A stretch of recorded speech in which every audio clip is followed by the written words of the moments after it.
The following presentation is a production of Ride the Wave Media. It's the Best Birth Podcast, where we interview experts that elevate you as you prepare your heart and mind to have the best birth. Each episode will interview professionals so you are prepared for pregnancy, birth, and postpartum. Our experts will build your confidence and empower you to trust your intuition throughout your pregnancy. This audio is taken from videos on YouTube. Watch the entire episodes on YouTube at Birth Made Mindful. You are listening to the Best Birth Podcast. Our guest today is Melinda Hudnall, and we'll be talking all about hypnobabies, prenatal yoga, and beyond. Melinda Hudnall is married with 3 boys and lives in South Jordan, Utah. Her education started in radiology, and she worked for 7 years in the hospital.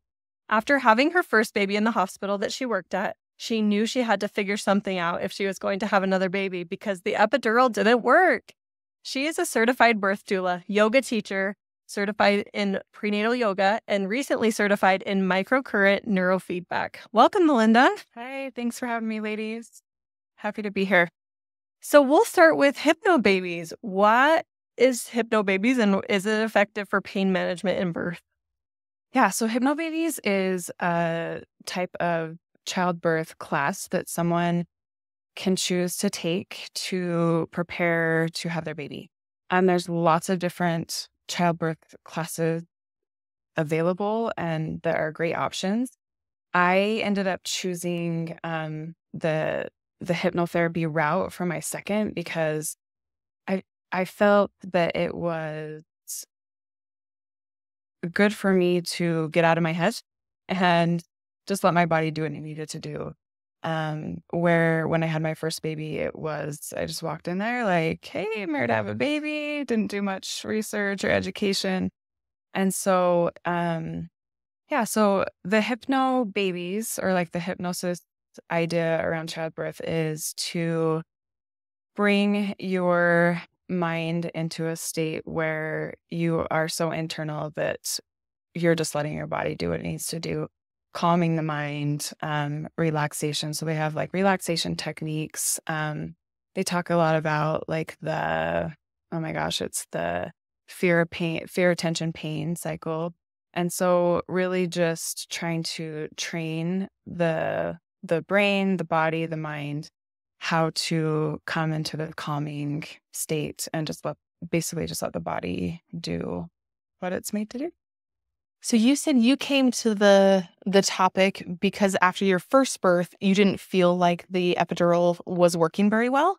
Yeah, so it's a common thing that can happen in labor. And I think a lot of moms, especially right your first time, you just don't know what you don't know. But it's very common where anesthesiologists will call it, they're called hotspots. And so everybody's body is different. When they insert the epidural, it goes into the spinal cavity. And it just, some people can have like a certain spot where it just doesn't get to. So you can do different things of like trying to rotate. And we did a bunch of different things. We rotated and he's like, took it out, put it back in. And it just, for whatever reason, my body was just like, it's just not going to work right there. So it was really hard to be in a space where I couldn't move. But I was still feeling everything, but I there was just no options for me to be moving around and helping that. So I would say it was pretty traumatic for me to go through, but then, and then just being able to move into that space of like, okay, educating myself and figuring out what the best options for me would be for the next baby. So I took a hypnobirthing class from before my first baby was born. Okay. And there was only one other person in the class who it wasn't their first time. And she was there because she said, yeah, I had a failed epidural. And for my next birth, I just want to be more prepared. Yeah. So it's very curious. I wonder how many people will experience a fair amount of pain receiving that epidural, or if it's just a select few.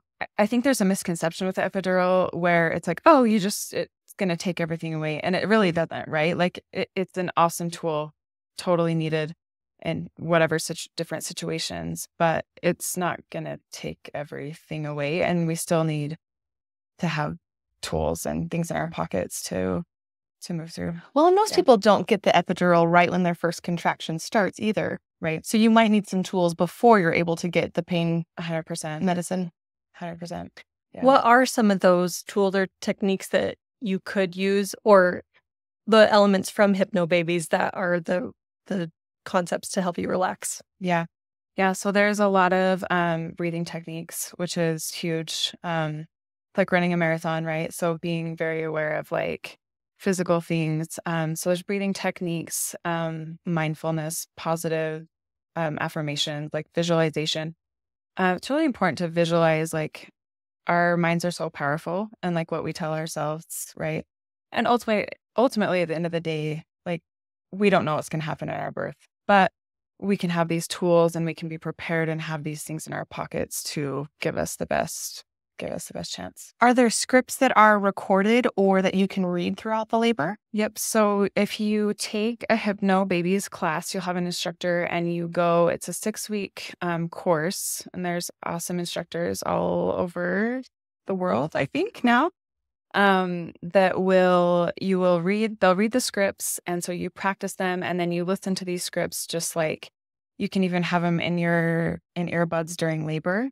And a lot of moms, when I would be at a birth and whatever class they were doing, they would put either like this playlist or these relaxation scripts on their scripts, different scripts for different times of labor. So like maybe a pushing script or different things like that moms really, they really like, and it seems to be helpful. Yeah, one that's an opening script. So you start to think about, an open cabinet door. You think about the sun rising. You're just trying to help visualize so that your cervix will open easier if your mind and your body is in that state of openness. Yeah. And there's a physical aspect to it too, right? Like that you learn the cardinal movements of a baby as a baby's coming down and what's happening, like what's actually happening in your body at each stage of the labor. When we're educated about that, for a lot of people, it can make that process just easier as we understand what's happening in our body. Okay, we're in active labor now, or okay, it's pushing stage now, and different things that we can do to help with that makes that a lot, just helpful, a lot easier. Are there elements of Hypnobabies, hypnotherapy that can be used outside of birth? Oh, yeah, 100%. I think that is how like hypnotherapy started. It was not in a birth setting, right? For addictions, for sleep, for healing trauma, like there's hypnotherapy, just in like regular therapy. There's a whole ton of things that you can use it for. I had to get my toenails done when you have too many ingrown toenails and they just keep coming back. And I remember the doctor saying, "Why are you so calm?" And I said, "I'm doing my hypnobirthing practices. I'm doing the breathing and I'm like deciding in my mind that I'm safe and I'm secure." Yeah. Yeah. I mean, right. Like our minds are so powerful and what we tell ourselves. And so it's true. I mean, I know some people, which I don't know if I could ever do this, but some people have done right. Like if they can't have different kinds of medications for like surgeries or stuff like that they will use it for different medical procedures. Yeah. And you talk about education as you've had your first and moving on to other children, and just our capacity grows as we grow and as we learn.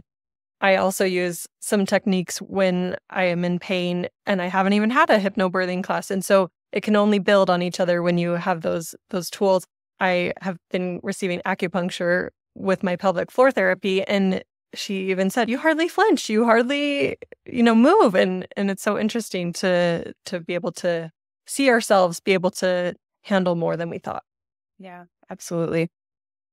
Moving into yoga, I know you have a background in yoga and you're just so calm overall generally that it naturally leads itself to a great conversation with you in how you are able to use all of these tools in life. What got you into yoga? Yeah, so yoga, I didn't know anything about yoga until after my third baby was born. And I was trying to get back into working out, and it just wasn't the same as it was before. I was in my 30s. And so it was just my body just felt different. I knew I needed something a little bit more low key. And so at that time, I usually have pretty good for about a year after I had my baby. So I was really needing to find something to help with that also. And so I found a great studio and I started there, and I just fell in love with it, and I just couldn't stop. I just couldn't stop learning. And so then that was the next thing, like, okay, ended up doing a training, and learned a lot there, and super grateful for that training. It's interesting to see what life calls us to, because you were brought to yoga, and yet it just seems already so much of your personality. What is the impact of yoga in pregnancy? What could that be helpful for? Yeah. So, so many things. Like, a lot of times before we're pregnant, if we're already doing some sort of exercise or workout, usually we're okay to keep doing that through pregnancy. Yoga is something that you can just start, right? There's so many different levels. So a lot of things, like, you'll learn breath, right? So you'll learn breath, which can help in labor. You'll learn different stretches for opening hips.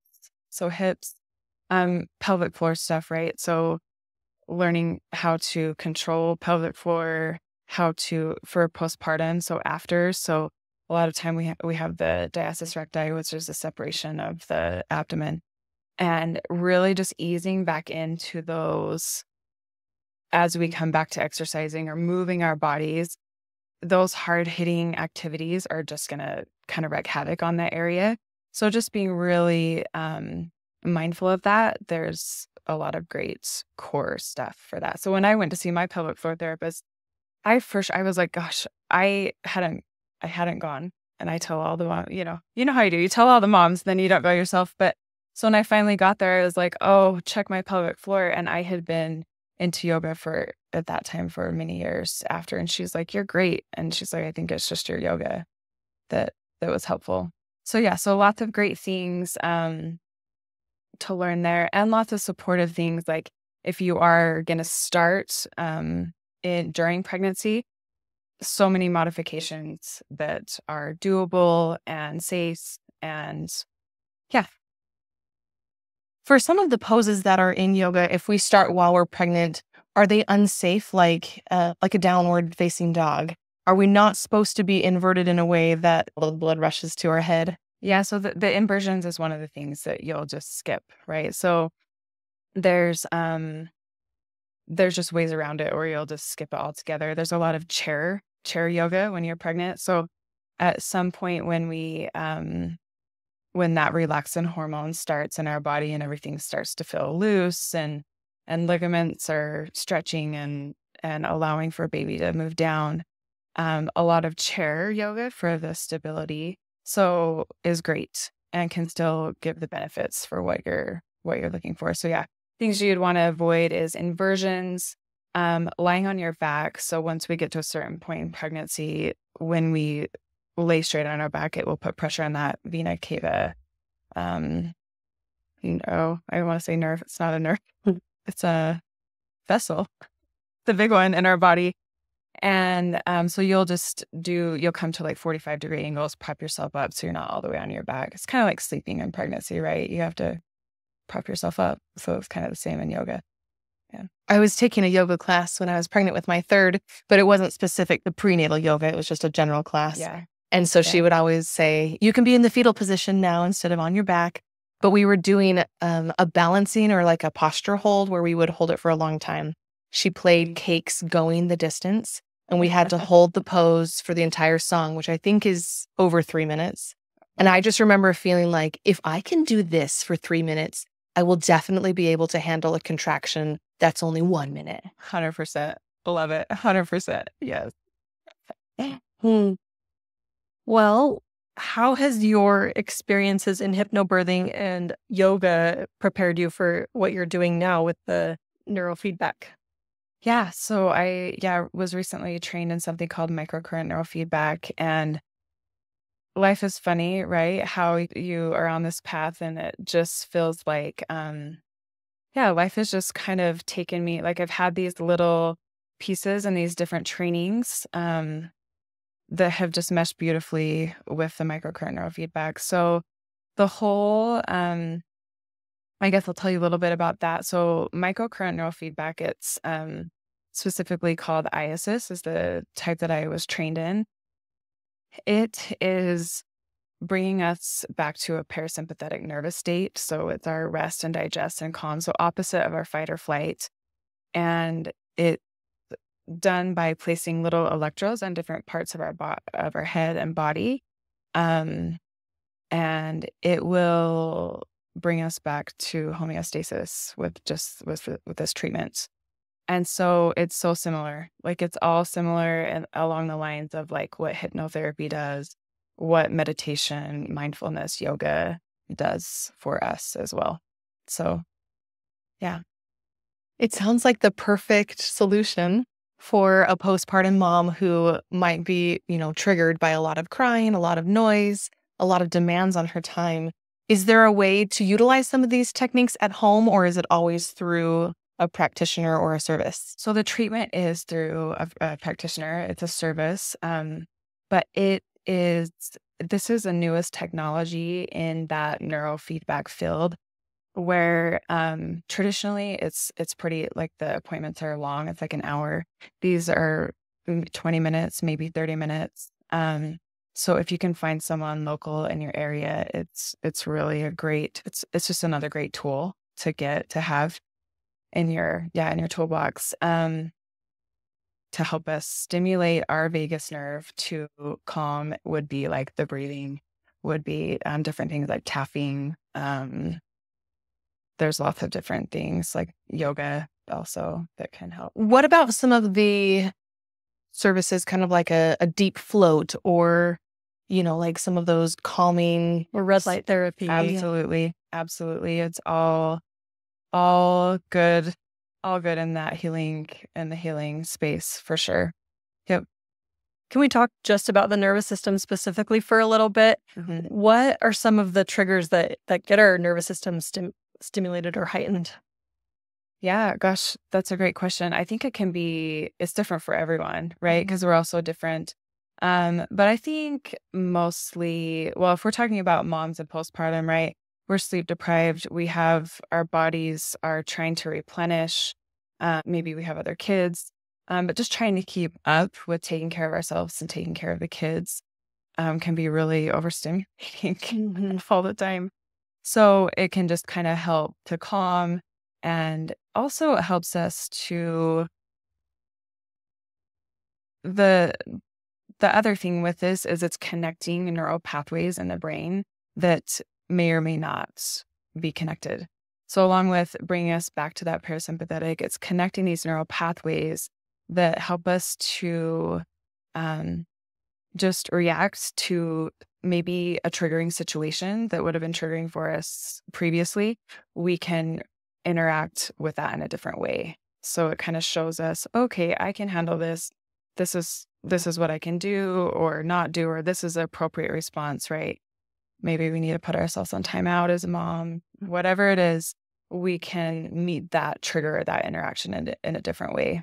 So I feel like it's pretty profound and pretty big for parents, for most everyone. Yeah. Yes. Can you share how you got into it? I know it was related with your sons.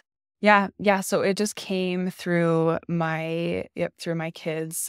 We have 2 kids that were diagnosed with dyslexia last year. And my sister-in-law found this for her daughter. She was like, hey, you got to come try this. And like, we'll be right there. And our whole family did it last year. And me and my husband just saw such profound things for changes in us that we decided to go get trained together. And so my sister-in-law has a clinic in Bountiful that they do it there. And then we have a clinic in South Jordan that we just started. How often does one need treatments for it to feel effective? Yeah. So treatment is usually 12 to 20 sessions. People can feel difference just on one session. So with me, the first time I did it, I did have an emotional release, which I was crying. I didn't know why I was crying, but that happened. So an emotional release, and then the sleep. So that's one thing that has been studied pretty extensively, and is to help with sleep. And then I woke up the next day, and I'm not a morning person. I never have been.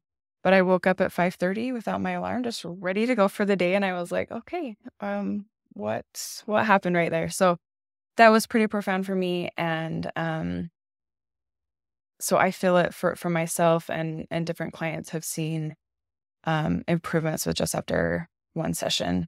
Yeah. Is it effective for other sorts of things that occur, ADHD or,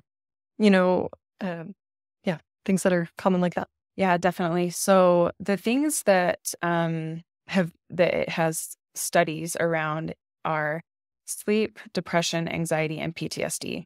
So there's been lots of studies with like veterans, people in that space, different, mostly like the anxiety and depression. But there is this neurodiverse section where it is pretty profound in that area too. So like learning disabilities, ADHD, definitely has been helpful for people. I think just considering it as an effective tool for postpartum mood disorders could be one reason that all of our listeners would want to learn more. Absolutely. Absolutely. Postpartum can be such a tricky time where our hormones are still trying to regulate and come back. This, like we talked, the sleep.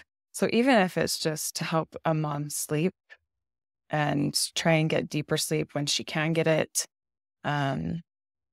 and reduce that anxiety, right? Especially for a new mom, we have all this, it's a new thing.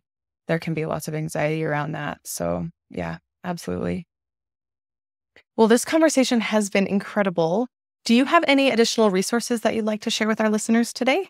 Sure, thanks. Resources are always where we need to go. So I would first say evidence-based.birth.com for anyone that is about to have a baby or pregnant. Just get on that website. This gal is a nurse and researcher, and she will take all of the studies, all of the latest evidence, and put it here in one spot. So it's a pretty awesome resource, and you can get a lot of education in that one spot. So evidence-based.birth.com, and then Spinning Babies is also another great resource that anyone can get to. That just will help moms know how to kind of know different positions for labor that can take off pressure, different tools and coping skills there. It's a really great resource.